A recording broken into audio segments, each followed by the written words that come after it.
মুসলমান কা বাচ্চা। আরফান নিশোর দম অনেক ভালো ছিল। আরফান নিশোর সিনেমা অনেক ভালো।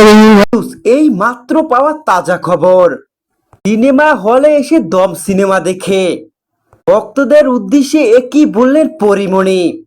পরীমণি সিনেমা হলে এসে দম সিনেমা দেখে মিডিয়ার সামনে যা বলে আলোচনার ঝড় তুললেন। হ্যাঁ বন্ধুরা, বিস্তারিত সম্পূর্ণ জানতে হলে ভিডিওটি না টেনে দেখতে থাকুন শেষ পর্যন্ত।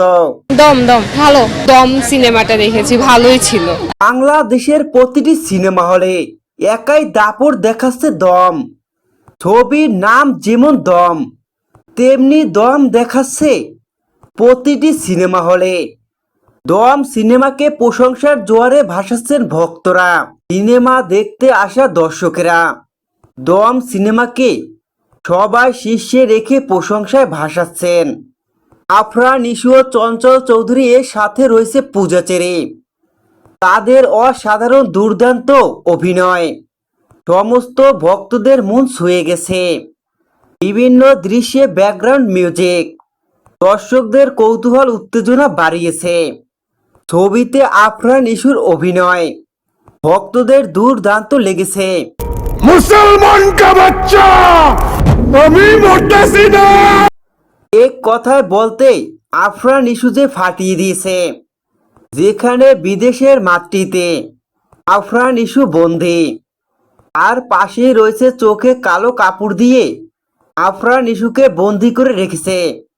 আর পাশে রয়েছে পিস্তল হাতে নিয়ে একদল গুন্ডা। আর সেখানে আফরান নিশোর মুক্তিপণ চাওয়া হয় 1 কোটি টাকা।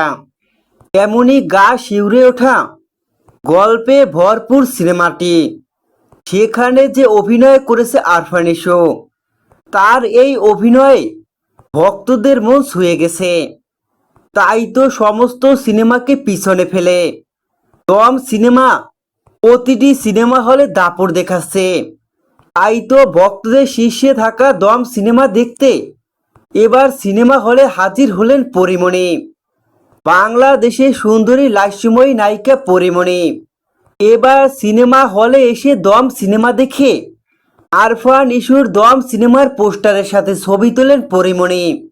সেখানে দেখা যায় হলে পরীমণি দম সিনেমার পোস্টারের সাথে ছবি তোলে। এরপরই গণমাধ্যমের সামনে পরীমণি আরফান নিশোর আলোচিত দম সিনেমাকে প্রশংসার জোয়ারে ভাসান। যেখানে দেখা যায় পরীমণি দম সিনেমাটি যে একটি দুর্দান্ত সিনেমা।